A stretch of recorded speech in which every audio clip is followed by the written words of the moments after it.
kebaikan-Mu, Yesus. Ku bersyukur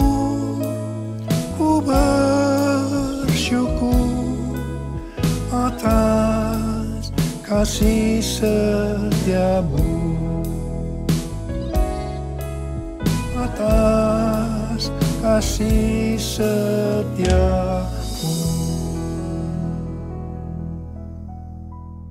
Shalom semuanya. Pada tanggal 4 September 2024, gereja kita GBI Jalan Jenderal Gatot Subroto berumur 36 tahun. Haleluya! Dimulai dari kebaktian perdana kita pada tanggal 4 September 1988 di Gedung Karsa Pemuda Senayan, Jakarta, dengan jemaat sekitar 400 orang. Sekarang sudah berkembang menjadi sekitar 1.100 gereja dengan jemaat lebih dari 300.000 orang, baik di dalam maupun di luar negeri. DNA gereja kita adalah restorasi Pondok Daud. Kisah Para Rasul 15 ayat 15-18 berkata, hal itu sesuai dengan ucapan-ucapan para nabi seperti yang tertulis, kemudian aku akan kembali dan membangunkan kembali Pondok Daud yang telah roboh. Dan reruntuhannya akan kubangun kembali dan akan kuteguhkan, supaya semua orang lain mencari Tuhan dan segala bangsa yang tidak mengenal Allah yang kusebut milikku. Demikianlah firman Tuhan yang melakukan semuanya ini, yang telah diketahui dari sejak semula. Dengan kata lain, ini bisa dikatakan bahwa Tuhan Yesus akan datang kembali dan merestorasi Pondok Daud supaya terjadi penuaian jiwa besar-besaran. Ini tidak berarti bahwa setelah Tuhan Yesus datang kembali baru terjadi restorasi Pondok Daud. Tetapi restorasi Pondok Daud telah dimulai, dan pada saat Tuhan Yesus datang kembali, restorasi Pondok Daud selesai secara sempurna. Apa yang dimaksudkan dengan Pondok Daud? Pondok Daud adalah pondok atau kemah, bukan bangunan permanen yang dibuat oleh Daud. Di dalamnya ada tabut Allah. Di sekitar tabut Allah ada orang yang berdoa, memuji, dan menyembah Tuhan. Jumlah pemuji 288 orang. Dan tiap-tiap regu yang bertugas sebanyak 12 orang. Kalau 288 orang dibagi 12 menjadi 24. Sesuai dengan 1 Tawari 9 ayat 33. Diperkirakan selama 24 jam, siang dan malam, mereka bergantian tiap jam berdoa, memuji, dan menyembah Tuhan. Jadi, Pondok Daud ini berbicara tentang doa, pujian, dan penyembahan bersama-sama dalam unity siang dan malam. Setelah umur gereja kita memasuki usia 25 tahun, Tuhan menambahkan pengertian tentang restorasi Pondok Daud, yaitu prajurit-prajurit Tuhan yang gagah perkasa, yang mempunyai gaya hidup berdoa, memuji, dan menyembah Tuhan bersama-sama dalam unity siang dan malam, dan yang melakukan kehendak Tuhan pada zaman ini. Restorasi Pondok Daud akan mengakibatkan penuaian jiwa yang terbesar dan yang terakhir sebelum Tuhan Yesus datang kembali. Pada waktu murid-murid Tuhan Yesus menantikan pencurahan Roh Kudus Pentakosta pertama, mereka bertekun dengan sehati dalam doa bersama-sama. Ini bisa diartikan mereka berdoa, memuji, dan menyembah Tuhan dalam unity siang dan malam. Ini prinsip restorasi Pondok Daud. Ini prinsip menara doa. Setelah Roh Kudus Pentakosta pertama turun, maka mereka dipakai untuk menyelesaikan amanat agung. Sejak 36 tahun yang lalu, gereja kita DNA-nya adalah restorasi Pondok Daud. Kita tidak pernah mengira ini untuk mempersiapkan pencurahan Roh Kudus Pentakosta yang ketiga. Sekarang Pentakosta yang ketiga sudah turun. Kita merasakan bahwa pencurahan Roh Kudus Pentakosta ketiga lebih dahsyat. Tuhan mau agar kita makin bertekun dalam doa, pujian, dan penyembahan bersama-sama dalam unity siang dan malam. Penuaian jiwa yang terbesar dan yang terakhir sudah dimulai. Harvest now, Jesus for everyone. Harvest now, Jesus for everyone. Api Roh Kudus Pentakosta ketiga juga sedang membakar segala kotoran. Hal-hal yang tidak berkenan di hati Tuhan sedang dibersihkan. Hal ini sesuai dengan Maliahi 3 ayat 1 sampai dengan 4 yang berkata, "Lihat, aku menyuruh utusanku agar ia mempersiapkan jalan di hadapanku. Tiba-tiba Tuhan yang kamu cari akan datang ke bait-Nya. Utusan perjanjian yang kamu inginkan itu sesungguhnya ia datang, firman Tuhan semesta alam. Siapakah yang dapat tahan akan hari kedatangannya? Siapakah yang dapat tetap berdiri ketika ia menampakkan diri? Sebab ia seperti api pemurni logam dan seperti sabun penatu. Ia akan duduk seperti orang yang memurnikan dan menahirkan perak. Ia menahirkan orang Lewi, menyucikan mereka seperti emas dan perak, supaya mereka menjadi orang-orang yang mempersembahkan kurban kepada Tuhan dalam kebenaran. Maka persembahan Yehuda dan Yerusalem akan menyenangkan hati Tuhan, seperti pada hari-hari dahulu kala dan seperti tahun-tahun purbakala. Pembersihan itu akan membuat kita menjadi orang-orang yang mempersembahkan kurban kepada Tuhan dalam kebenaran. Persembahan kita akan menyenangkan hati Tuhan. Hidup kita harus kudus. Api Tuhan sedang turun untuk membuat hidup kita jadi kudus. Jadikan aku, Tuhan, rumah doamu, agar semua suku bangsa datang menyembahmu. Jadikan aku, Tuhan, rumah doamu, agar semua suku bangsa datang menyembahmu. Agar semua suku bangsa datang menyembahmu.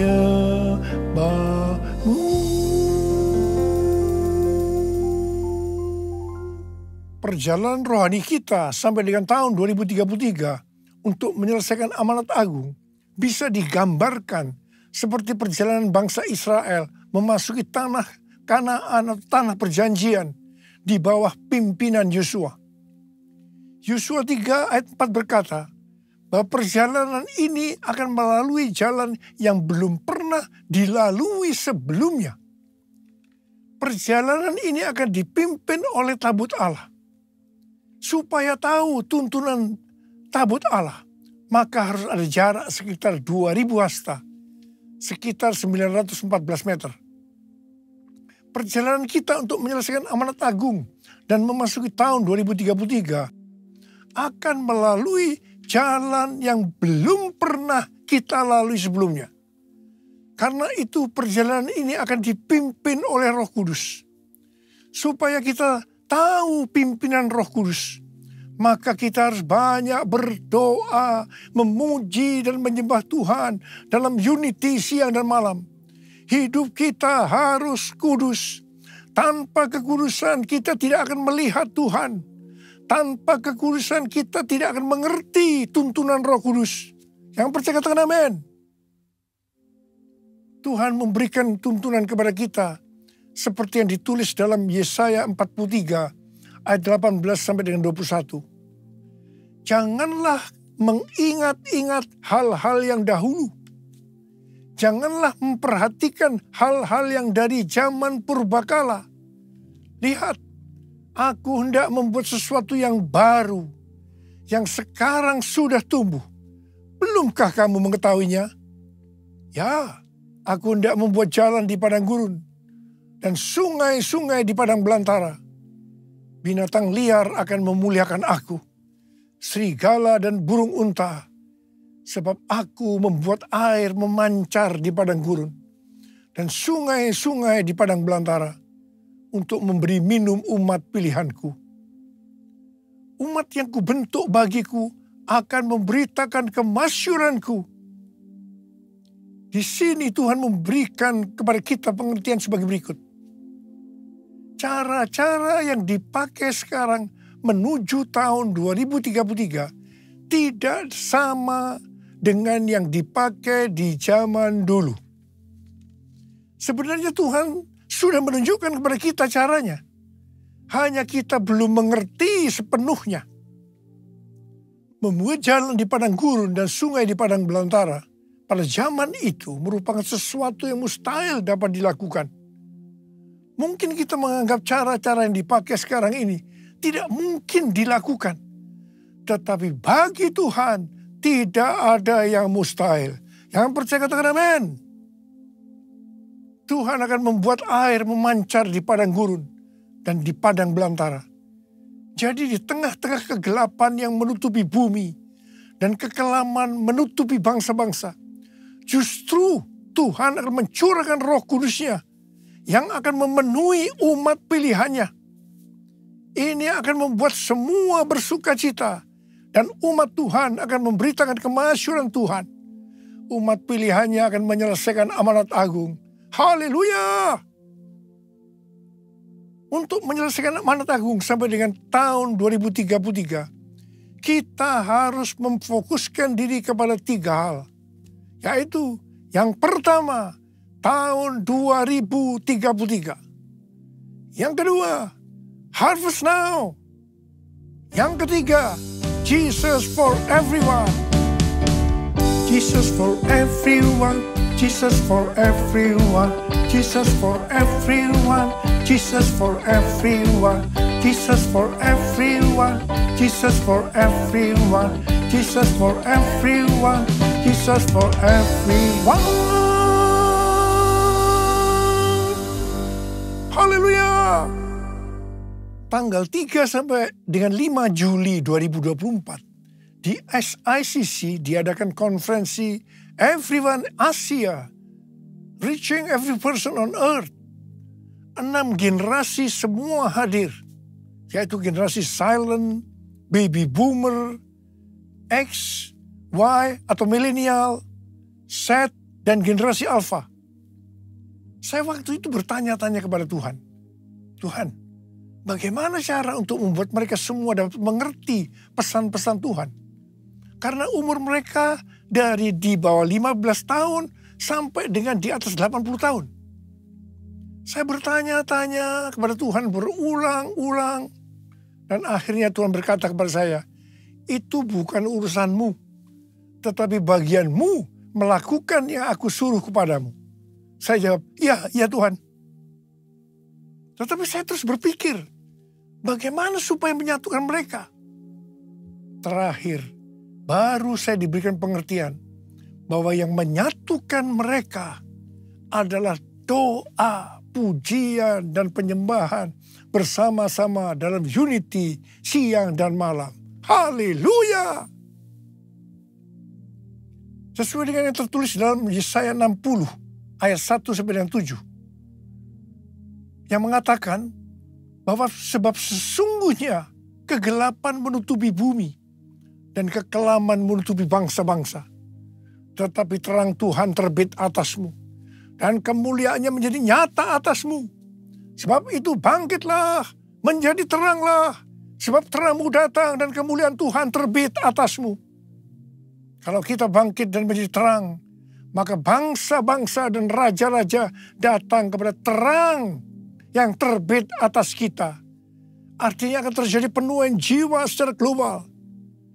Harap diperhatikan bahwa kalau kita dipakai oleh Tuhan untuk memenangkan jiwa bagi Tuhan, itu bukan karena kita hebat, tetapi karena pengurapan Tuhan yang turun ke atas kita. Demikian pula kalau kita diberkati berlimpah-limpah, itu bukan karena prestasi kita, bukan karena kehebatan kita, tetapi semua karena kemurahan Tuhan.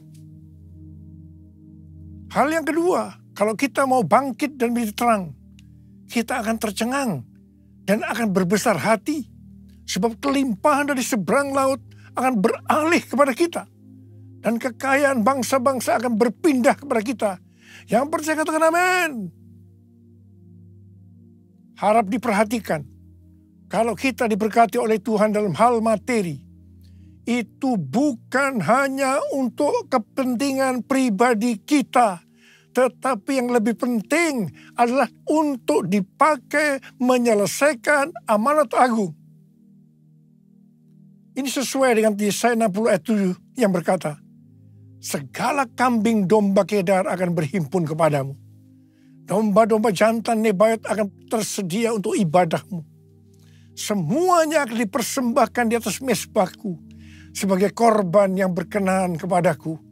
Dan aku akan menyemarakkan rumah kemuliaanku.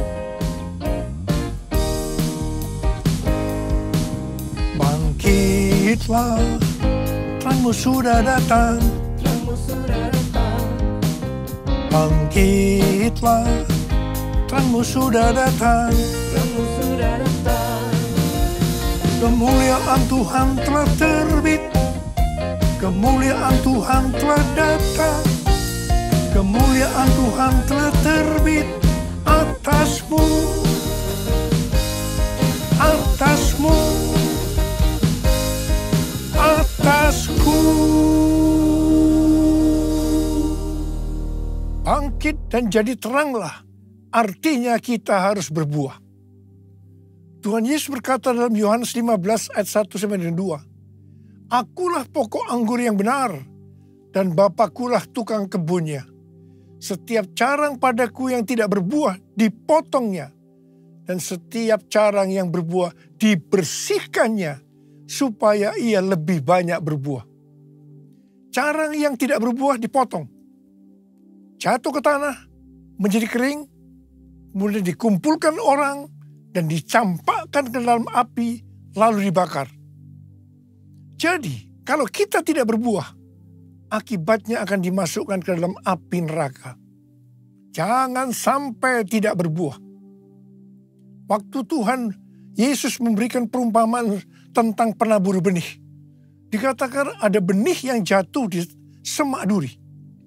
Semak duri ini akan semakin besar dan menghimpit tanaman itu sehingga tidak berbuah.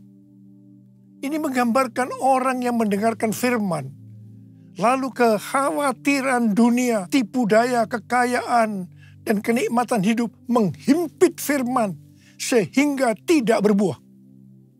Tuhan Yesus dengan tegas memberitahu kepada kita bahwa faktor utama yang menyebabkan orang percaya tidak berbuah adalah kekhawatiran dunia, tipu daya, kekayaan, dan kenikmatan hidup. Ini adalah tipu daya si iblis. Hal ini banyak dialami oleh orang Kristen. 1 Timotius 6 ayat 6-10 berkata, memang kesalehan itu kalau disertai rasa cukup memberi keuntungan besar. Sebab kita tidak membawa apapun ke dalam dunia dan kita pun tidak dapat membawa apa-apa keluar. Asal ada makanan dan pakaian cukuplah. Namun, mereka yang ingin kaya terjatuh ke dalam pencobaan, ke dalam jerat, dan ke dalam berbagai nafsu yang hampa dan mencelakakan, yang menenggelamkan manusia ke dalam keruntuhan dan kebinasaan. Sebab akar segala kejahatan ialah cinta uang. Dan karena memburu uanglah beberapa orang telah menyimpang dari iman dan menyiksa dirinya dengan berbagai duka. Karena itu Tuhan Yesus berkata, bangkitlah, jadi teranglah. Artinya kita harus berbuah. Tuhan Yesus berkata, kalau kita tinggal di dalam Dia dan firman-Nya tinggal di dalam kita, maka kita akan berbuah. Bagi orang yang seperti itu, Tuhan Yesus berkata, seperti terdapat dalam Yohanes 15 ayat 7 dan 8. Mintalah apa yang kamu kehendaki, maka akan diberikan kepadamu. Dalam hal inilah Bapa-Ku dimuliakan, bahwa kamu berbuah banyak dan menunjukkan kamu adalah murid-murid-Ku. Galatia 5 ayat 22 dan 23 berkata, namun buah roh ialah kasih, sukacita, damai sejahtera, kesabaran, kemurahan, kebaikan, kesetiaan, kelemah lembutan, dan penguasaan diri. Tidak ada hukum yang menentang hal-hal itu. Kembali kepada pesan Tuhan Yesus tentang carang yang berbuah akan terus dibersihkan supaya lebih banyak berbuah. Ini berarti kita yang berbuah akan terus dibersihkan, mengalami proses pemurnian terus-menerus, sehingga akan bertambah kudus dan menjadi serupa dengan gambar Yesus. Sehingga pada saat Dia datang menjemput kita di awan-awan, kita akan mendengar nama kita dipanggil, dan selanjutnya kita akan bersama-sama dengan Tuhan Yesus selama-lamanya. Mari angkat tangan kita, katakan bersama saya, dengar Dia panggil nama saya, dengar Dia panggil namamu, dengar Dia panggil nama saya, juga Dia panggil namamu. Saudara, kalau kita dengar nama kita dipanggil, kita akan menjawab apa? Ku jawab ya, ya, ya. Ku jawab ya, ya, ya. Ku jawab ya Tuhan, ku jawab ya Tuhan. Ku jawab ya, ya, ya. Ku jawab ya Tuhan, ku jawab ya Tuhan. Ku jawab ya, ya, ya.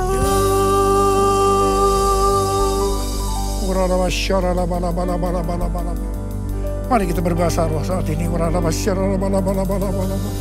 Oh, ya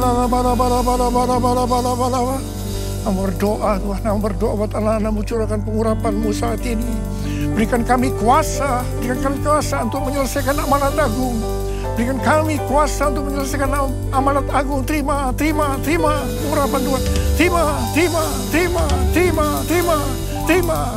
Jesus for everyone. Jesus for everyone. Jesus for everyone. Jesus for everyone. Jesus for everyone. Jesus for everyone. Jesus for everyone. Jesus for everyone.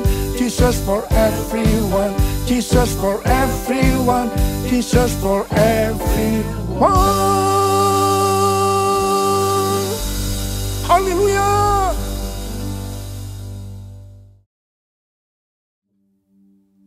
Kita akan masuk dalam perjamuan kudus. Kita akan mengingat ayat ini. Sebab setiap kali kamu makan roti ini dan minum cawan ini, kamu memberitakan kematian Tuhan sampai Ia datang. Perjamuan kudus adalah perjamuan Tuhan Yesus sendiri. Setiap kali kita masuk dalam perjamuan kudus, Tuhan Yesus selalu berkata, biarlah ini menjadi peringatan akan aku. Karena itu mari arahkan hati kita kepada kebaikan Tuhan. Supaya kita lebih mengasihi Tuhan Yesus. Supaya kita lebih mengasihi satu dengan yang lain. Mari tundukkan kepala. Bapa, siapakah kami sebelum kami mengenal Engkau? Kami semua orang berdosa. Upah dosa adalah maut, mati. Tapi Engkau yang tidak berdosa telah dijadikan dosa oleh karena kami. Engkau harus turun dari sorga mulia, mati, ganti kami dengan penderitaan yang luar biasa. Sungguh Tuhan, kalau kami ingat betapa baiknya Engkau ya Aba. Engkau jadikan kami sebagai anak-anak-Mu.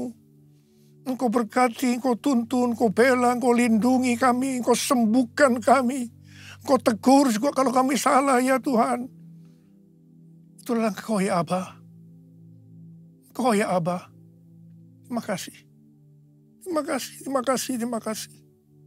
Tuhan akan memberkati kita semua melalui perjamuan kudus. Tapi Tuhan mau kita makan dan minum dengan cara yang benar. Karena itu masing-masing lihat keadaan diri. Introspeksi. Jangan menyimpan dosa. Kalau ada dosa yang diingatkan oleh Tuhan saat ini, langsung minta ampun. Selesaikan sebelum kita masuk dalam perjamuan kudus. Supaya diberkati oleh Tuhan. Kau melihat anak-anakmu yang saat ini sedang menyelesaikan segala sesuatu dengan Tuhan. Ampuni Tuhan, ampuni kami. Ampuni ya Tuhan, ampuni. Layakkan kami untuk masuk dalam perjamuan kudus. Bapak terima kasih. Terima kasih. Kami akan masuk dalam perjamuan kudus dengan hati yang penuh ucapan syukur. Dalam nama Yesus yang berdoa. Amin. Mari. Angkat roti di tangan kanan kita tinggi-tinggi. Sebab apa yang telah kuteruskan kepadamu telah aku terima dari Tuhan. Yaitu bahwa Tuhan Yesus pada malam waktu ia diserahkan mengambil roti. Dan sesudah itu ia mengucap syukur atasnya. Dia memecah-mecahkannya dan berkata, inilah tubuhku yang diserahkan bagi kamu. Perbuatlah ini menjadi peringatan akan aku. Sudah dikasih Tuhan, bukankah roti yang kita pecah-pecahkan ini adalah persekutuan kita dengan tubuh Kristus. Mari kita makan dalam nama Yesus.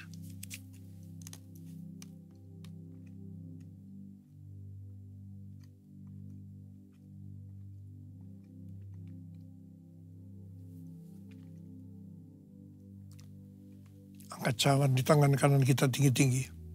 Mungkin juga ia mengambil cawan sesudah makan lalu berkata, cawan ini adalah perjanjian baru yang dimeteraikan oleh darahku. Perbuatlah ini. Setiap kali kamu meminumnya menjadi peringatan akan aku. Sudah dikasih Tuhan. Bukankah cawan pengucapan syukur. Yang atasnya kita ucapkan syukur. Adalah persekutuan kita dengan darah Yesus. Mari kita minum dalam nama Yesus.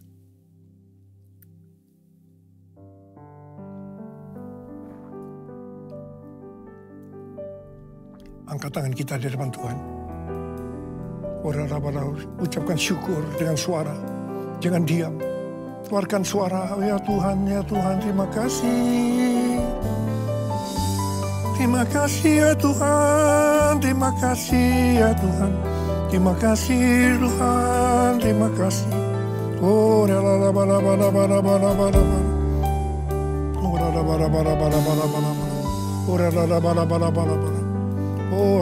kau melihat Tuhan anak-anakmu. Angkat tangan saudara.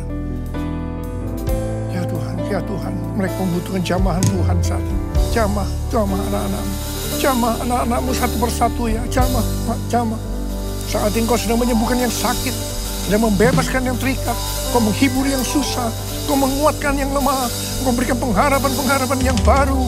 Bagi yang mereka datang dengan keadaan putus pengharapan. Terima kesembuhan. Terima.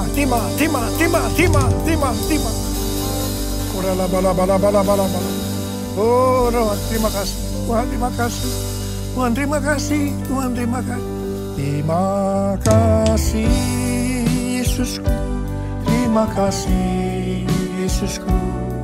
Puji syukur hanya bagi Tuhanku.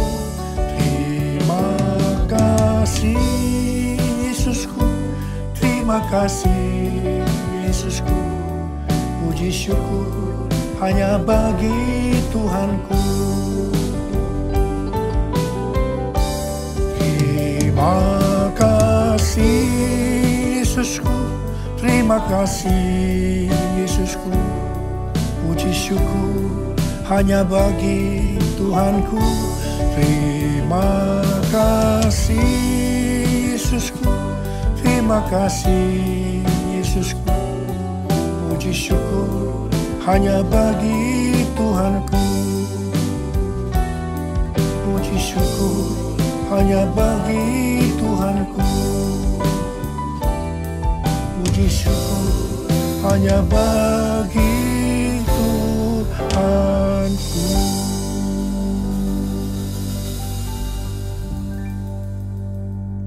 Sekarang terimalah berkat Tuhan. Kasih karunia yang berlimpah-limpah daripada Allah Bapa dalam Anak yang tunggal Yesus Kristus. Persekutuan yang manis dengan Roh Kudus menyertai kita semua mulai hari ini.